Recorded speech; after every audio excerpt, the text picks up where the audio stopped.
Hello. In this video, I will show you how to use the asset. First, let's add the follower path agent component to the object.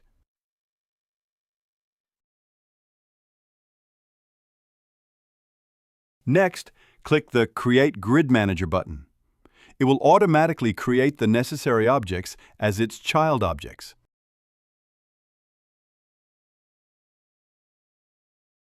This is the Grid Manager component. It handles the creation of the pathfinding grid. Now, let's walk through the Grid Manager's variables step by step. First is Start Transform.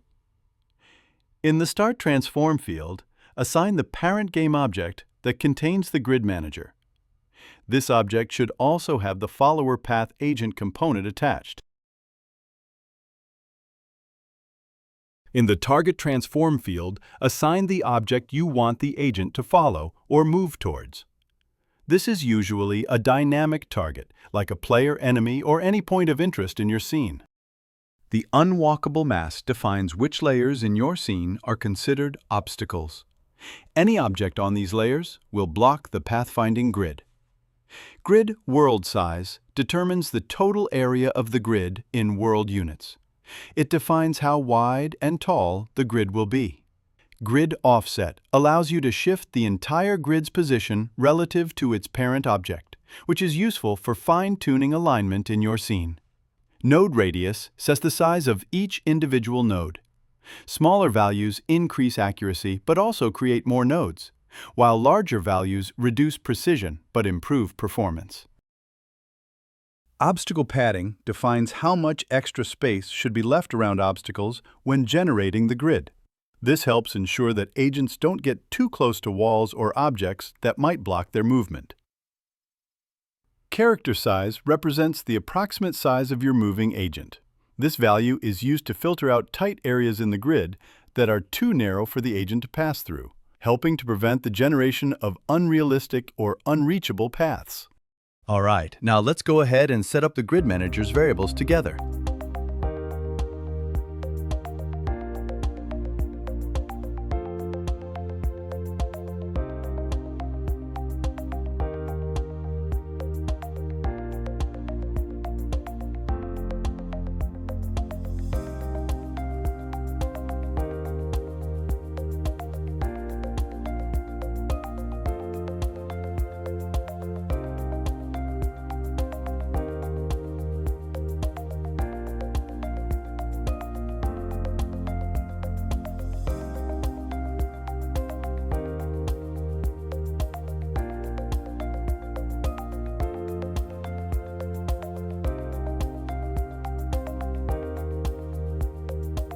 With this, the configuration is complete.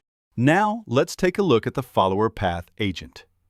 The follower path agent comes with a move speed setting to control how fast it moves through the scene. It also includes a can follow toggle, which allows you to enable or disable the agent's movement entirely. Useful if you want to control when it starts or stops following the path. It also includes several useful events like on start move, on end move, on move left, on move right, and more. We'll take a closer look at how to use those a bit later, but for now, let's see how the agent navigates around obstacles.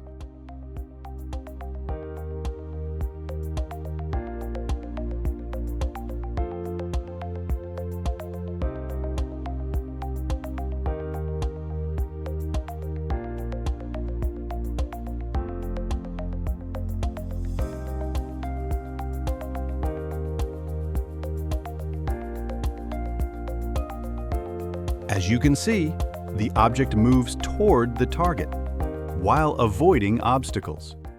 All right, now let's create a simple test enemy, and this time we'll put the follower path agent events to use. Let's add a function to the enemy so that when it walks left or right, it faces the correct direction.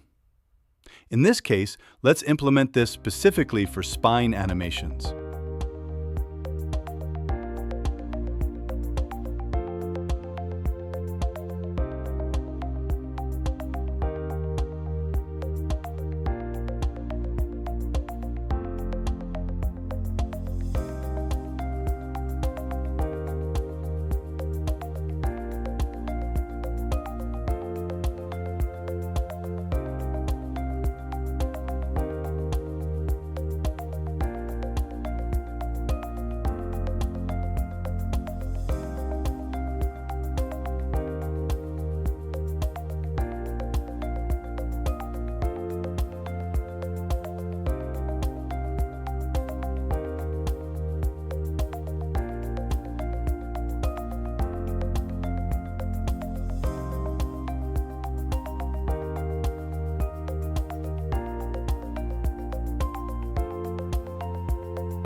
All right, let's see the result in action.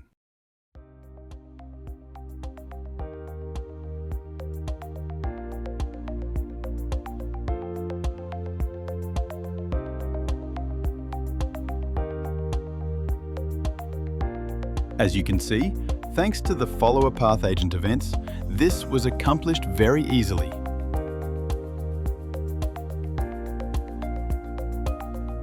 This asset can also react to dynamically spawned obstacles and avoid them on the fly. Let's see how that works.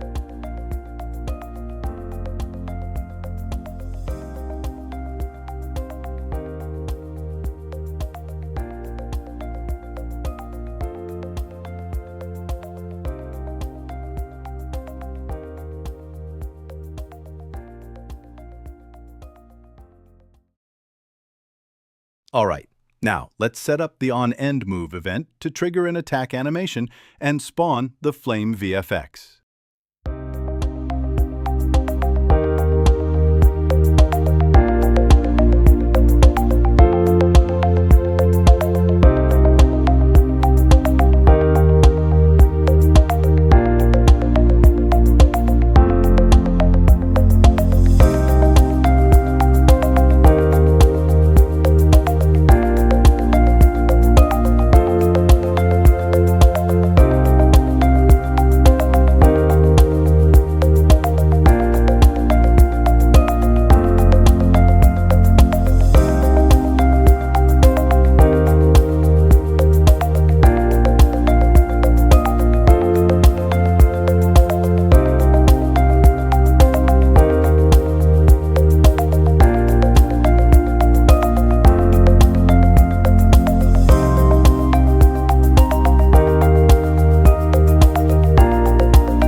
As you can see, the follower path agent is designed to be flexible, easy to understand, and quick to integrate.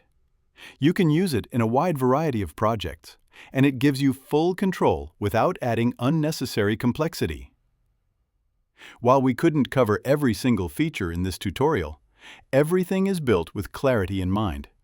So you'll be able to figure things out easily as you explore further. The code is clean, the structure is modular, and everything is well documented. Thanks for watching, and I hope this asset helps bring your ideas to life.